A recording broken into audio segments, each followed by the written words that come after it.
Pemirsa, pemerintah Kota Palembang akan merealisasikan rencana pembukaan bagian dalam Benteng Kota Besar atau BKB yang merupakan cagar budaya sebagai destinasi wisata baru pada awal Juli mendatang.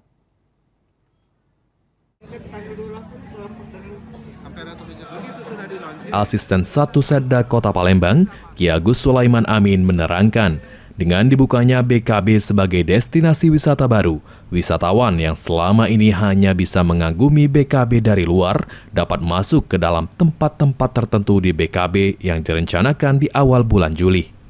Pembukaan BKB untuk wisatawan rencananya dapat dilakukan setiap hari dengan jam yang diatur Pemkot Palembang dan Kodam 2 Sriwijaya di atas pukul 14.00 waktu Indonesia Barat. Begitu sudah di-launching, wisatawan bisa masuk ke dalam. Kalau dulu hanya menikmati dari luar, ke dalam tentunya ada tempat-tempat tertentu dengan jam-jam tertentu yang sudah ada disepakati berdasarkan kerjasama antara pemerintah kota dengan Kodam, antara dinas pariwisata dengan Kodam. Jam berapa aja itu Pak mungkin bisa dibuka Pak? Jadi di dalam jadwal kita itu di atas jam 14.